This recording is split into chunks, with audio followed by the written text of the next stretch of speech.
What's going on, guys? Chatty CRC back with you here. Welcome back to the channel.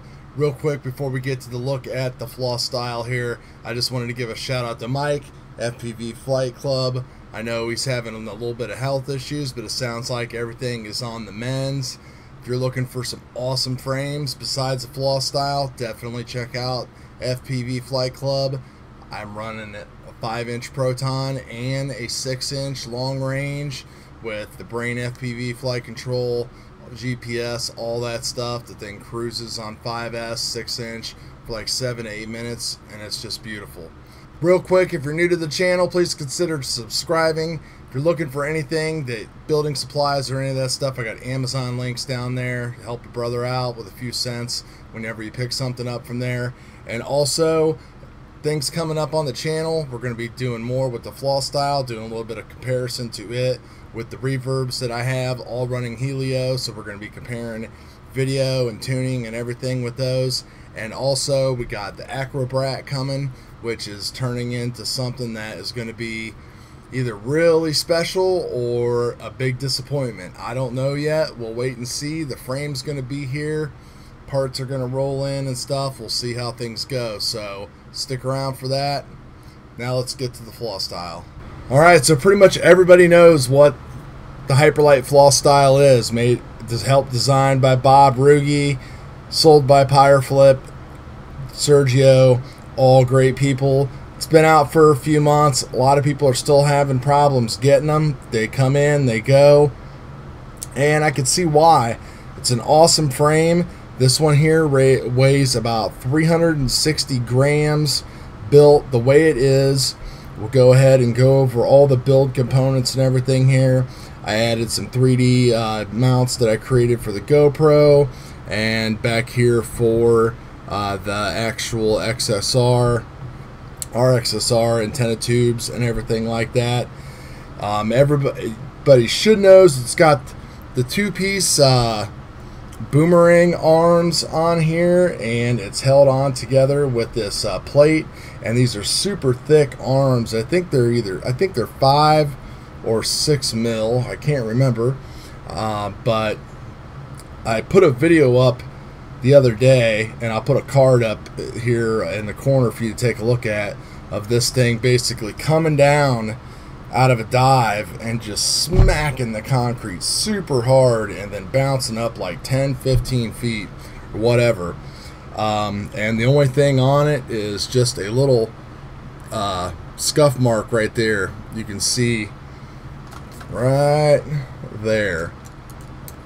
So this thing takes a beating. Now, as far as like how the overall build is, I mean, I just love the way it feels. It's just got really a good like balance and feel to it. It's definitely a way different kind of a wheelbase, because these are like 6-inch arms with 5-inch props. There still isn't enough clearance. I was thinking about running some 5.5s on here and maybe running 5S, but there's just not enough clearance, I don't think, there on the front, probably not even the rear standoffs are 5.5 inch. So you probably have to move up to the 7-inch arms, which is something I really don't want to do. This is perfect right now for me the way it is. Down the road, maybe try to do something on 6 inches with it. Who knows? We'll see what happens. So let me take the top off here, and we'll show you guys the build and what's going on underneath the hood. Real quick, take a look at the 3D printed mount. This isn't the Brain 3D one. This is one I got off Thingiverse. And typically the mounts for the Flosstyle have 2 holes here in the front, and then there is a hole drilled to go down through this center standoff right here. But I decided to go with the 4 hole pattern mount. Just think it works a lot better for me, so that's what I'm running there. While we're talking about 3D printed mounts, the included micro camera mounts, when I was searching on Thingiverse, I saw that there was actually an STL file for a thinner version of these. So the RUNCAM Micro Eagle would fit inside the frame better. but it has no problem. It fits in there snugly but perfectly. And then on the top plate, of course, I'm running a little bit of the Oma Grip tape on there, the adhesive battery protecting stuff. Stuff works just phenomenal. Alright, so we're zoomed in here nice and tight. We'll take a look at the Flosstyle. We'll start from the outside in. I'm running my usual multi-copter builder Primo 2207-2450 motors. I run these motors on every one of my quads. Get those from Richard Shelton over at multicopterbuilders.com.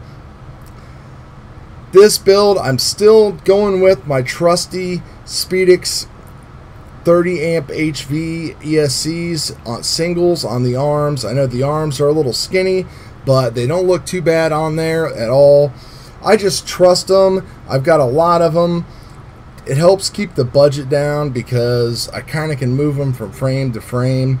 And I mean, if it's not broke, don't fix it, right? So this all works perfect. So I'm just not going to worry about it at all. I've been experimenting with some different props right now.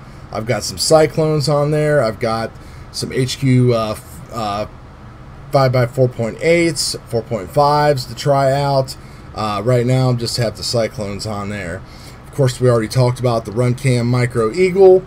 And then up on top here, you will see this is the MMCX version. This is the Unify HV Race Edition. And I just have the dipole going out right back through here.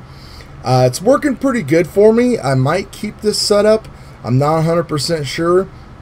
I do have an MMCX to SMA cable coming.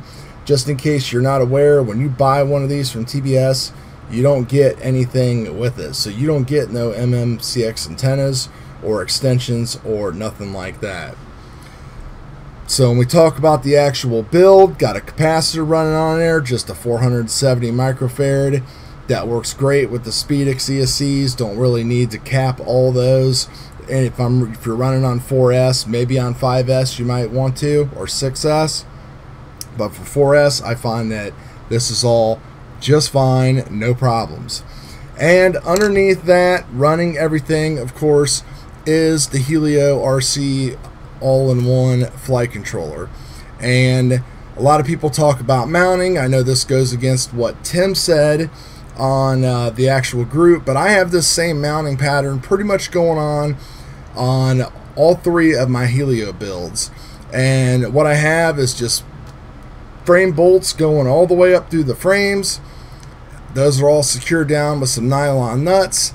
Then I am actually using some of the Flight Club butter mounts, which are just like silicone grommets, right underneath the stack. Then the gummies, and then you can see just the actual nylon nuts, and everything is tightened down, like super tight. Tight enough that you're not going to smash the purple gummies, but, you know, just tight enough to that point. And I don't have any problems with you know, the dips or the bobs or anything like that. I've never had that problem. I did have a noise spike on one of my reverbs, but then I went to this route and didn't have a problem since. Let's see, what else do we got going on here? Some things that I kind of bring in from my long range build, of course, too, is just to keep all of the tension and the vibration off of the actual flight controller. So you can see I've got really long ESC wires going and twisted around here. You know, you can always cut these and make these short and solder them on and maybe save a couple grams, but you're going to cause yourself so many headaches because those things are going to, vibrations are going to travel right up into the FC in the gyro, and you're just going to cause yourself some problems. So just build it right the first time. I am running a FR Sky RXSR on here, so I'm getting my telemetry, RSSI, all that kind of fun stuff. And then I've just got some 3D printed antenna holders back here for the standoffs and forever tubes running up through here with the actual antennas for the FrSky unit in them. So now that you've seen the build, if you have any questions, let me know.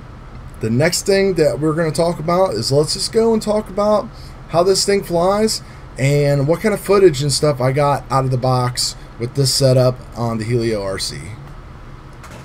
I almost forgot, you probably want to see some Pids and setup too. So on the Flosstyle here, running 32-32 with multi-shot.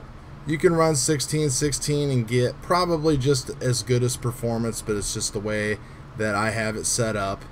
Of course, we're running S-Bus and the usual stuff going on there.